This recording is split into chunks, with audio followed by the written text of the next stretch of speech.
Hi, fantasy readers. This is Corinne Norton, your fellow book binger, and you are listening to the Finding Fantasy Reads podcast, where you can test out a new fantasy story every single week to find your next favorite author.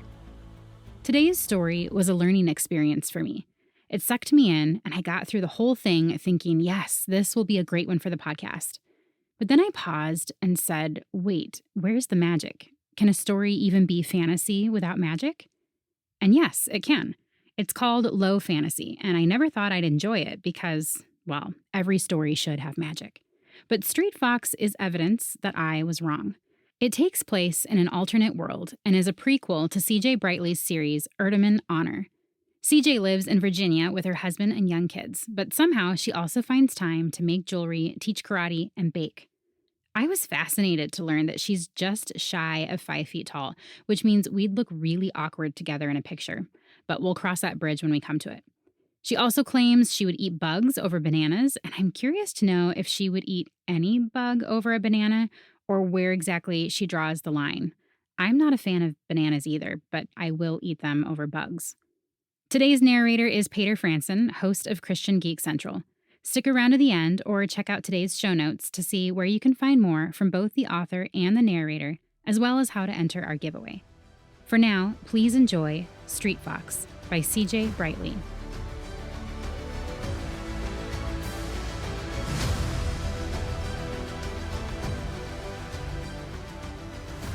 When I was a child, I believed the stories of the great heroes, Cardu, whose exploits live on in the great Cardu's song, Tarmo Hiraku, who united the Tuyet tribes against the Tarvel, from the Third Age, which is dying now, Kemen Sendoa, who saved the king Haken Ithel and shaped him into the greatest king Erdem ever knew. By the time I reached the age of 9, I knew that such stories were only stories, told to small children to drive the dark away. Children need to believe in heroes. It gives them hope. But in my world, hope was precious and rare. It was autumn, a time that should have been rich in the harvest, but my family had long been at the edge of despair. When my mother followed my father into death, I lost the last of my hope. My name was Dervo Wa, Wa being my father's name, and me being the only son to carry it. When I lost my parents, my name became Dog, or Filthy Brat, or Street Fox, or Rat, or Thief. No one knew my name, and no one cared. I own to the theft. I've never lied, and I won't start now. I stole because I was hungry. My head grew light, my ribs became like frail sticks poking through my skin, my knees like those of a fresh-born colt, knobby and trembling. I stole from the fields as I walked to Perketa, raw wheat that sat hard and heavy in my shrunken stomach, and I stole from the market once I reached the city. Perketa is a fishing city, a great and bustling city of 1,000 smells.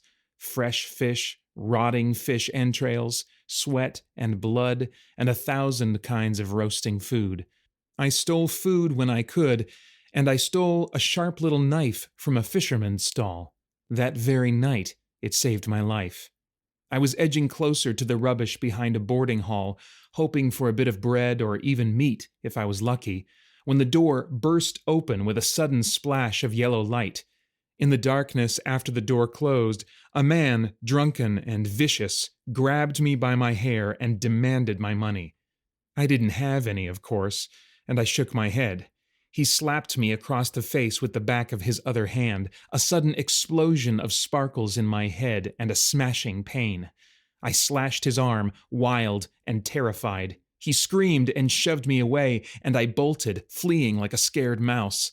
I pelted through the shadows, tears streaming down my face.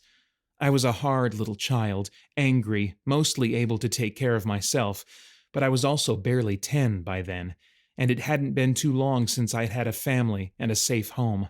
I tripped over a curb and fell face first into water scummy with fish scales and blood. I scrambled up, filthy and sobbing, and stumbled a bit further, only to retch suddenly. I heard a man's voice, but I didn't really notice it until I felt a hand on my shoulders. I panicked, jerking away and slashing crazily. He grabbed my wrist, forced the knife from my hand, and my hand up behind my back, so I gasped in sudden pain. He let up a little but kept one strong hand on my left shoulder and my right arm twisted up behind me.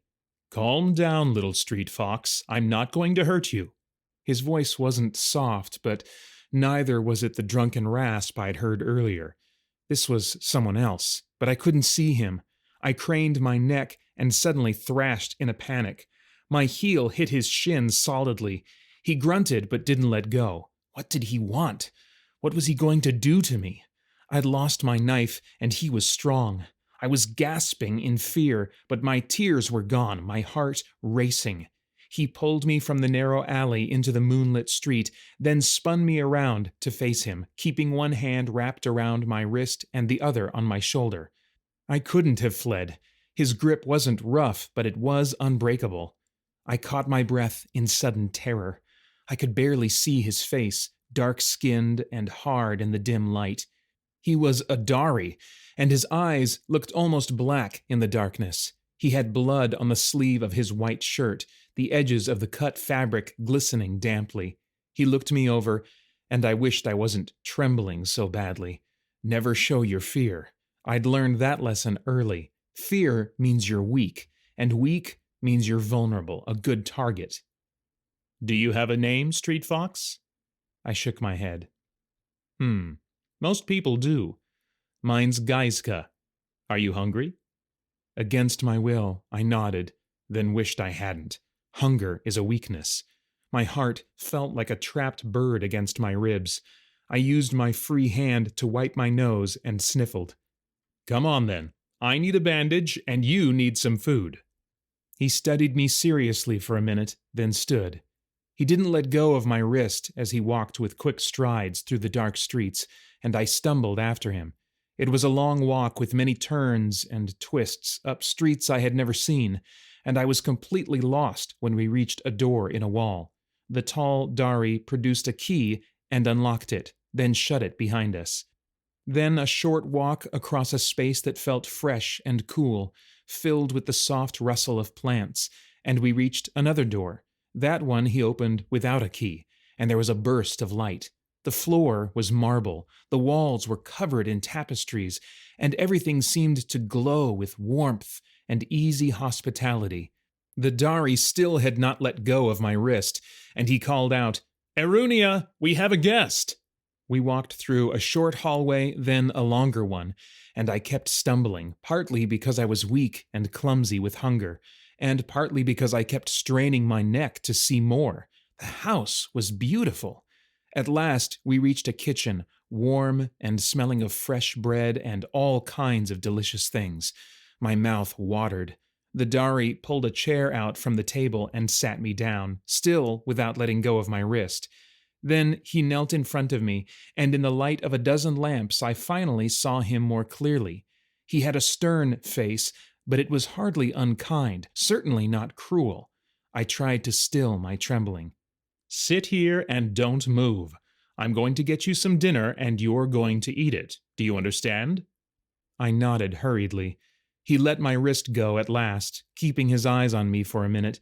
Then he stood and moved away toward the fire. I looked all around the kitchen, and I thought it must belong to a very small palace. Keeping my eyes on Gaiska's back, I slowly climbed onto my chair and strained to reach the strings of vegetables crossing the ceiling. I couldn't quite reach the lowest string of drying green peppers, and I carefully, quietly put one dirty bare foot on the table and started to shift my weight. Gaiska spoke without turning around. "Those are hot peppers. You won't like them. This will be warm in a minute if you can wait that long." I cursed quietly. He was right. In a minute he put a plate of steaming pie in front of me, all meat and thick sauce and vegetables. My eyes barely had time to widen before I was wolfing it down, blinking back tears from burning my mouth, but not slowing. He watched me, and I glanced at him once or twice, but I was too busy eating to pay much attention. The door opened behind me, and that got my attention. I startled like a frightened rabbit. A woman entered, a beautiful Tuyet woman, and she smiled at Gaiska. "Erunia," he smiled back, and she crossed to him and kissed him. He nodded toward me. "We have a guest." Then to me, "Would you like some fruit now?" I nodded cautiously. Then the woman spoke in sudden alarm. "What happened?" She touched his arm, and he turned a bit so she could see it better. "Street fox has a bite." She bit her lip and glanced at me. Gaiska spoke quietly. "It's not bad. Would you finish the fruit for him?" She nodded, and her fingers trailed down his broad shoulder to his elbow, and she kissed him again. He bent to whisper something in her ear that I didn't hear, but she nodded again. My arms and legs felt heavy with the rich food, exhaustion suddenly rising in the warm comfort of the kitchen. I tried to remain alert, tried to maintain my guard, but I was already blinking away sleep. Erunia put a plate of fruit in front of me, moonfruit and plums and sweet raspberries. I was very full, but I was a child of the street then, a street fox, and a street fox never leaves good food uneaten. So I kept eating and watching, my eyes growing heavy and my alert tension fading despite my best efforts. Gaiska sat at the end of the table with a steaming bowl of water and some thick towels. He pulled his shirt over his head, and I realized with a jolt that he was even bigger and more formidable than I'd realized. He might have killed me without effort. Though it should have reassured me that he hadn't done so, instead it gave me a burst of nervous fear that kept me awake for a few more minutes. Erunia pulled another chair closer and carefully inspected the wound. I stared at it too. I felt a little sick, not because I'd never seen blood before, but because only then did I feel the first pang of guilt. The cut wasn't especially deep, but it was on the inside of his upper arm, close to the blood vessels. If the knife point had nicked one of those, I might have killed him. It was long, angled across the great muscle. He did not look at me as Erunia washed it carefully, but she did, one short glance that carried a weight of remonstration and gentle bafflement. "Are you full yet, or would you like some more?" Gaiska spoke quietly. I wanted more. The taste was delicious, and it had been weeks since I'd tasted anything warm, but already I doubted I could walk. "I'm full." Then, because I felt like I ought to say something more, I added awkwardly, "Thank you." Gaiska smiled suddenly, flashing white teeth in his dark face. "You're welcome, little nameless street fox. If you want a safe bed for the night, you may sleep here, but there are conditions." My heart slammed to a stop, and I blinked back sudden tears. Of course it would be too good to be true. I'd almost dared hope. Hope what? That I'd be able to relax for the first time since my parents had died? That I might not wake in terror a dozen times a night because I heard something? I was trembling, cold, despite the warm comfort in my belly. He spoke again, his voice even and soothing. "The conditions are not difficult. No knives, no weapons, no violence. You'll have no need to defend yourself. No one will hurt you. I will warn you, if you threaten or harm my wife or my son, I'll kill you myself. But if you keep the peace, you have nothing to fear. No stealing. You'll have plenty of food. Do you understand?" He looked across the table at me. I swallowed hard, not sure whether I should feel relieved or terrified. "Do you understand?" he repeated. I shook my head. No, I didn't understand. Everyone wants something. What did he want? What did he stand to gain? When I understood that, I could begin to understand how to keep myself safe. "You are a guest. I expect you to behave like one. Do you know how a guest behaves?" He was smiling slightly. Erunia finished tying the bandage around his arm. I shook my head again. "A guest causes no trouble. He is pleasant to be around and polite. He doesn't steal things, and he doesn't harm his hosts. Can you manage that?" He waited while I nodded cautiously. "In return, his hosts provide him with everything he needs: food, comfort, a bed, a bath. Doesn't that sound like a good bargain?" I nodded again, if there was no trick to it. "Good, then we have an agreement," he smiled again. Gaiska showed me to a room with a great stone basin and said it was for bathing. "You smell like the street. Take a bath, you'll feel better. Besides, Erunia would appreciate not having those sheets ruined. He heated water for me, and we waited by the fire in a long silence. I half dozed once, and woke to see him staring at me thoughtfully. I glared at him half-heartedly, and he only smiled. He gave me a bar of fresh-smelling soap and waited for me to bathe, sitting in a chair off to the side with his eyes closed and his arms folded across his broad chest. I think he slept or almost slept. I certainly came close to it, relaxing in the steaming water. When I finished, he wrapped a thick, soft robe around my shoulders and guided me to a room. There was a bed piled with fluffy pillows and thick blankets. There's water to wash with in that pitcher when you wake up. These are my son's clothes, but I think they'll fit you. Come down to the kitchen for some breakfast in the morning. I nodded, so sleepy and so confused by everything that I couldn't find any words. Then he was gone, the door closing softly behind me. What is that? I was breathless with awe. The sword hung on the wall was brilliantly polished and perfect. Da's sword! Metin was younger than I was, but he was tall like his father, his skin lighter than his father's, but still darker than mine. I'd met him that morning in the kitchen, and we stared at each other over plates of eggs and bacon and fruit until Metin finally asked, "Who are you?" I shrugged awkwardly. I didn't want to say my name. It felt like the one thing I owned, the one remembrance of my parents.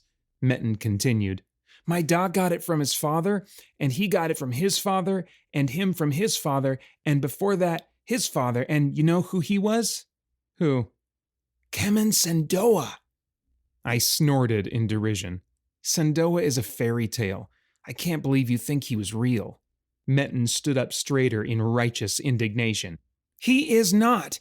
How do you think the King Haken Ithel the Wise and Merciful took his throne back then, if not by Kemen Sendoa's hand?" "I don't know." I turned away.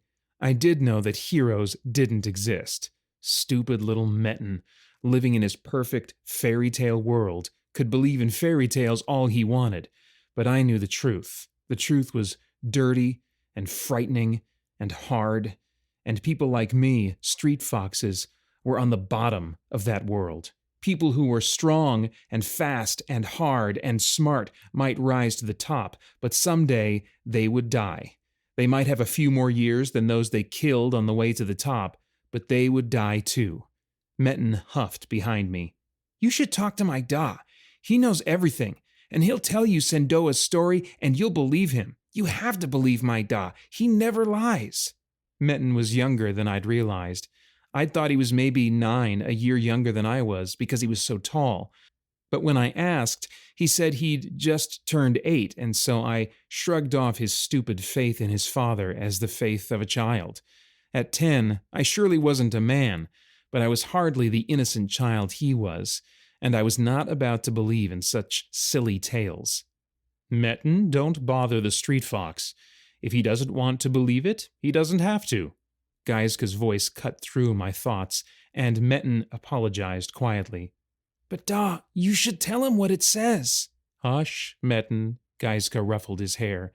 "It's almost time for practice." Metin nodded. "What who says?"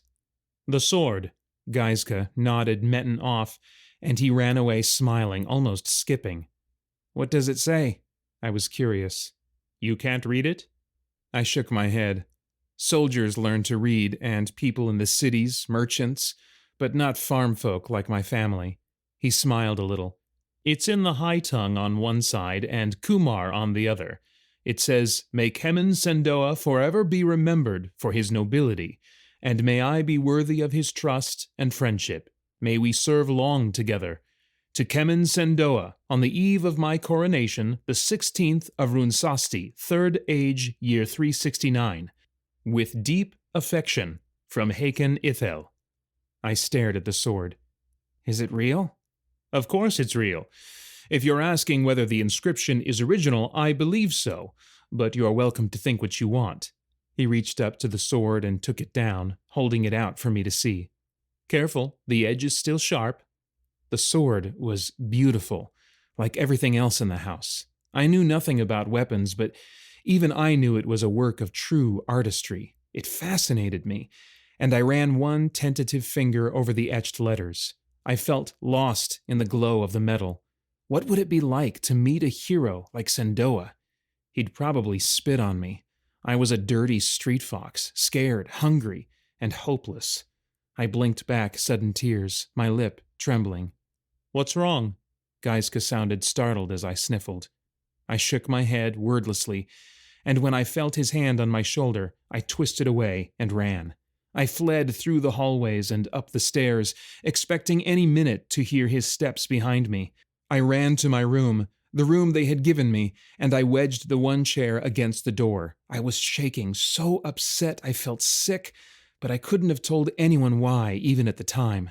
I sat huddled in the corner with my knees pulled up to my chest, gasping for breath and wiping angrily at my eyes. It wasn't too long before I heard a soft knock on the door. "It's Arunia. I have some lunch for you if you want it." I held my breath. There was a long silence, then her voice again. "I'm leaving it on the floor." I waited a long time before finally moving the chair and opening the door cautiously. The food was cold, but it still tasted good, and there was a large glass of milk and one of watered wine beside it. I pulled the plates inside and carefully wedged the chair back in front of the door before I let myself eat. I waited all afternoon, but no one broke down the door or yelled through it that I was no longer welcome. Dinner was similarly left outside after a few quiet words through the door. I cried into my food. I cried that night into my pillow. I cried so hard I vomited into the waste bucket in the corner, glad that I hadn't used it yet. My scrawny little body, more than half starved, reacted to the food and the unexpected kindness with violent rebellion. I spent the night trembling and wiping my eyes, dizzy with emotion I couldn't identify. When I finally made my way down to the kitchen the next day, I felt much better. I'd washed my face and tried to keep my shoulders back and my head high, as if I wasn't afraid or ashamed. There was a mirror in the hallway, and I looked in it before I went down the stairs. I hadn't seen myself in a mirror often, and it was odd. I had a pinched little face, sickly pale, with spots of red high on each cheek like they were painted on as an afterthought to give me a bit of much-needed color. My hair was straggled and too long, but at least it was clean. Metten's clothes more or less fit me, though he was younger, and the open neck of the shirt showed my skinny chest, ribbed like a washboard and bruised from a fight earlier that week. A fight over a piece of bread. I'd lost that fight to a girl almost twice my size with a fast punch and a solid knee to my stomach. I took a deep breath before I entered the kitchen, but no one was there. There was a plate on the table with a thick slice of bread, a wedge of cheese, and a pile of vegetables on it. I wondered if it was for me. I was hungry, but not as ravenous as I had been. 2 days of rich food had done more good than I realized. 2 days earlier, I wouldn't have cared if the food was meant for me, but after their kindness, I would rather ask them than steal it. I found Gaiska in the courtyard with Metten and Arunia watching them as she hung clothes to dry. Metten was doing a set of flips that made my jaw drop in amazement. Gaiska frowned. "You're still turning your hands in, Metten. Keep them out." "Yes, Da." Metten bowed slightly. "Hello, Fox." He waved and smiled. I flushed. "Street Fox isn't his name, Metten." Gaiska frowned again, and I flinched. He looked terrifying when he frowned. "Sorry, I just meant—" His father nodded. "Do the Ijrakano sequence again. Work on your breathing." "Yes, Da." Gaiska patted him on his shoulder, and Metten straightened, looking off into the distance for a minute, then dropping into a crouch. He jumped and rolled, punched, then flew into a series of kicks. Gaiska watched him for a minute, then turned to walk toward me. I couldn't help that I shrunk away, but I tried to smile. My mind was racing. What happens now? What will they do? I'll need to leave soon. They won't want me. Then I should thank them. "Sir, I stopped, and my voice faded. "Thank you." The words sounded inadequate, small. I bowed awkwardly, trying to imitate Metten's grace. Of course, I failed utterly, but Gaiska smiled at my attempt. "Are you going somewhere?" I shrugged jerkily. He strode to his wife, kissed her on the cheek, and they smiled into each other's eyes. My parents had smiled like that long ago, and I barely blinked back tears. Gaiska called over his shoulder, "I could use a little help with the horses this afternoon." My breath caught in my throat. Was that an offer of work? I'd work for him. I'd work hard for a man like him. I did work for him, one day at a time. He'd say he needed help with something, and I'd earn one more day, one more night in a bed, 3 more healthy meals. I shoveled manure with energy that made him smile and clap his hand on my shoulder. "Slow down, boy. There will be plenty tomorrow, too." I carried water for Arunia. I washed clothes, scrubbing with frowning intensity until she told me to slow down, that I didn't need to be so worried. I shook my head mutely. "May I call you Kurnaz?" I don't know why he asked. He could do anything he wanted. He was strong and powerful, and I would have done anything to be able to stay in his house, to eat his food, to soak in the warmth and kindness of his family. I was like a small plant after a long drought, shriveled and dried, and in the warm rain of spring I found new life in the safety of those walls. It means fox in Kumar, but not a street fox, a wild fox, proud, the kind that lives in the northern woods. Have you ever seen a fox? I'd seen their handiwork, slaughtered chickens, but foxes weren't common in our fields, so I shook my head. "Maybe I'll take you someday. Metin wants to go hunting for his 9th birthday. If you're still here then, you can come too." "Are you sending me away?" I tensed my stomach to keep my voice from shaking. "No. You make your own choices. You're welcome to stay as long as you like." I stayed all winter. The streets grew icy and frigid, fraught with 1,000 dangers. Every night I breathed a sigh of thanks that Gaiska and his family had inexplicably taken me in. I ate every day, not a few times a week, and I slept with a fire in my room and blankets over me. Gaiska worked for the king, and I learned he was more powerful than I'd imagined. He was the king's representative to the province, sent to stay for 3 years to oversee the provincial governor's work and to inspect and train the army officers. Sometimes he took Metin and me with him on his trips to the forts. That was more than exciting. Metin and I stared about with huge eyes, and I at least stayed close by my protector. We climbed up to the top of the wall around Fort Perketa-Tulua, the installation that looked south over the great harbor. Its twin was Fort Perketa-Jura on the south side, looking north back at us. The officers bowed to him courteously, and I tried not to shame him by seeming stupid. I followed Metin's lead, since he obviously had visited the forts before. When we returned to Gaiska's house, Arunia was making nutcakes, and she pinched off a bite for each of us before she put them in the oven to bake. Gaiska kissed her and took her wrist to eat from her hand, then brought her close for another kiss. She shrieked, and I jumped, and they were laughing, chasing each other around the kitchen, dodging around the table. Arunia fled giggling across the courtyard with Gaiska close behind. I watched with my mouth hanging open, but Metin only shrugged and grinned. "They do that sometimes." One night we walked through the darkening city. Metin was chattering happily about our great adventures at Fort Perketa-Jura that day, but I was tired and irritable. In the darkest shadows, I felt it in a prickling in my neck. Danger. "Sir?" "Hush, Kurnaz. Let's get on." Gaiska put a hand on Metin's shoulder and one on mine. Tense. Alert. Someone hunted us. He could feel it too, even if Metin was too innocent to notice. My fear hammered in my ears, closed my throat, made my mouth dry. "Da?" Gaiska pushed me forward roughly, and I stumbled to my knees. Metin shrieked, high and terrified, turning back toward his father. It was so dark I couldn't see anything, but I heard Gaiska huff softly, and some other noises, thuds, a sharper grunt, a curse, an inarticulate cry, and heavy breathing. Then a terrifying silence. Gaiska's voice came out of the darkness. He sounded different, as if he were holding his voice steady by conscious effort. "Metin? Kurnaz? Are you hurt?" "No, Da." Metin sounded a little tearful. "Where are you?" "No, sir." Metin, do you know where we are? "Yes, da." Do you know where Commander Thalor's house is? East to Firilor Street and south 2 streets?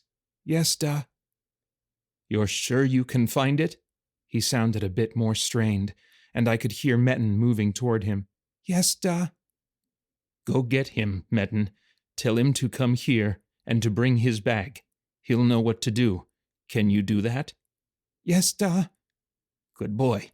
Now run. Metin brushed by me in the darkness, and I heard his pattering steps fade away. Kernaz, he was breathing heavily. Would you come here, please? I tripped over something and half fell into Gaiska. He was kneeling on the ground, almost doubled over. He grunted a soft, pained sound that frightened me. Put out your hand. Feel my knife?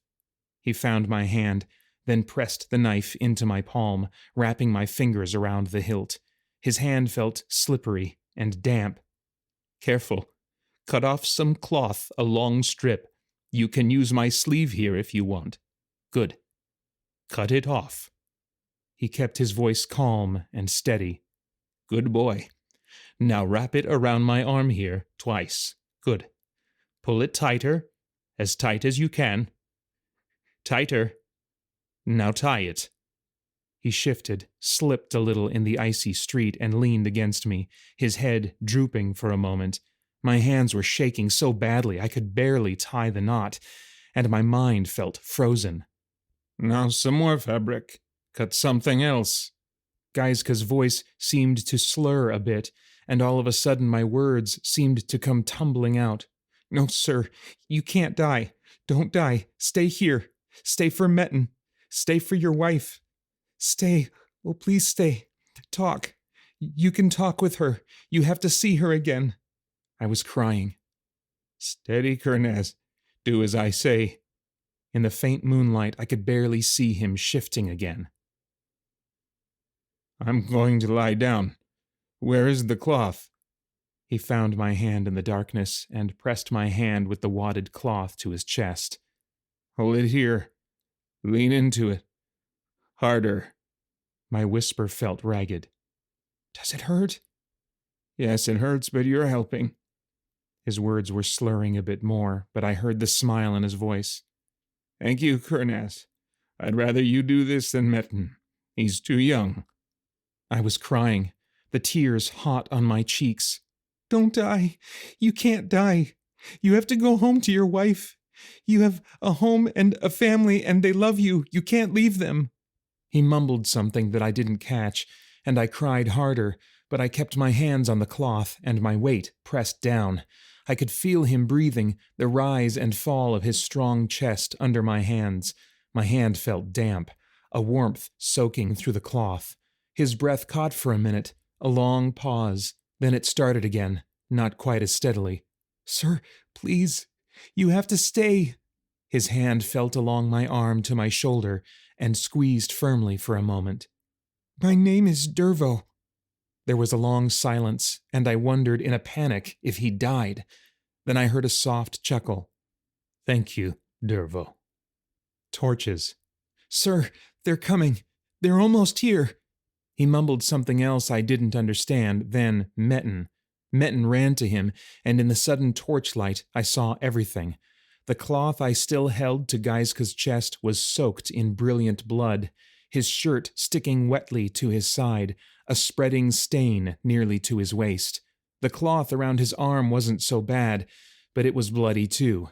There were 3 men sprawled around, the 2 closest face down. The one I had tripped over had his neck at an unnatural angle, and the other lay in a dark pool of blood, almost frozen around the edges already. Gaiska's words came softly, almost a whisper. "Don't look at them, Metin. Thank you for being brave." Metin was sobbing, and we were surrounded. There was cursing, and strong hands took the cloth from me, keeping it pressed to Gaiska's chest. They got him on a sort of stretcher of cloth and poles, and Metin and I hurried alongside the men as they rushed him back to someone's house. Commander Thalor spoke to Gaiska, and I was surprised that Gaiska could answer him at all. I caught only bits of it. Lucosa's men, Thalor. That means Wasamaro. He stopped to catch his breath with a groan. Commander Thalor hushed him. It can wait, General said. It can't. Get word to the king. Tonight. He grunted at a sudden jolt. Tonight, Thalor. Yes, sir. At Commander Thalor's house we waited for hours. He sent an escort to fetch Erunia, who arrived white-faced and breathless. She went in to see Gaiska, who was by then unconscious, or nearly so, stretched on a bed while the healer tended to him. Metin was trembling and sniffling, and finally I moved over to sit next to him on the floor. Your Da is a hero, Metin. Like Sendoa, like Cardew. He'll live, you'll see. Metin shuddered, and then leaned into my tentative arm around his shoulders. He hiccuped. Da can't die. I don't want him to be a hero if it means he has to die. I want him here with us. Gaiska did not die, at least not then, though he didn't get better as quickly as we wished. Metin and I were united in our wide-eyed concern, our eagerness to do whatever he asked. He took us hunting in the early spring. He was thinner, but his arm was strengthening, and he no longer needed the sling. Metin had his own horse, and Gaiska lent me a small, sedate little gelding. He said I rode like a farm boy, heavy and solid, which he thought was very funny since I wasn't heavy at all. He showed me how to sit lightly, how to put my weight forward on the horse's withers so he could run faster, and how to ask for more speed. When we returned, Erunia made us spiced cider, and we sat together in front of the fire, all four of us. Metin had his feet on the hearth and his head in his mother's lap, and Gaiska had his good arm around Erunia. I sat a bit apart, just a hand's breadth, because they were a family and I was a guest. Gaiska opened his arm, and I hesitated, but I took his invitation. I sat stiffly next to him, and he tightened his arm around my shoulders for a minute. Why did you invite me in? I whispered the question. It seemed almost disrespectful to ask for an explanation. Erunia was the one who answered. Because that's how he is. What I heard, though she didn't say it, was, and that's why I love him. Gaiska chuckled. I didn't know you'd stay so long, but I'm glad you did. The king moved against Wasamaro immediately, but the real conflict did not come until spring. General Gaiska Sendoa was gone for almost 2 months. Only later, when I read the history of it, did I understand what had happened and how Gaiska's service to the king had saved our province from what might have turned into a very nasty war. Wasamaro tried to assassinate him because that day at the fort Gaiska had instinctively grasped what no one else had seen, how Wasamaro's forces were slowly eroding the king's reach and blocking access to the critical roads. He was preparing for war, but he wasn't yet ready. Instead of a war, there was a brief, bloody skirmish in which Gaiska fought like 100 men and led a regiment of Kedani to an astonishing victory over twice as many of Wasamaro's men. When we next saw him, he was fresh from the triumph, with the emerald heart from the king for his trouble. He was tired, but his customary good humor was unchanged. But what I remember of him was how he smiled when I jumped the little gelding over a fence, how he fed me when I was so hungry I could barely think, how he kept his voice steady and calm that terrifying night. I gave him my name, and he gave me his. Metin was his heir, Metin Rejura Sendoa, but he named me also his son, adopted under the name Dervo Wa Sendoa. But sometimes he called me Kernaz, and when he did, it always made me smile.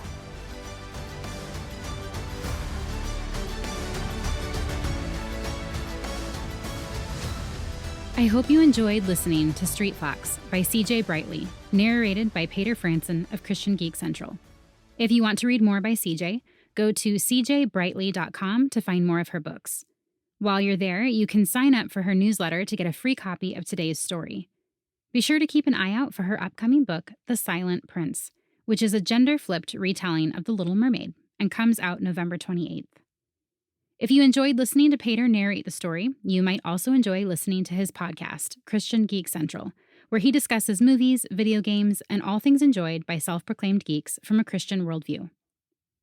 Don't forget about this month's giveaway, which includes a paperback copy of Heroes and Other Stories, which has Street Fox and 2 other short stories from the same world, all by CJ Brightley. Go to findingfantasyreads.com/giveaway to enter. If you enjoyed this story, please consider sharing it with a friend, preferably a friend who would also enjoy this story. There are links in the show notes to make that as easy as possible for you, along with links to the giveaway and CJ Brightley's site. Thank you all for listening, and happy reading.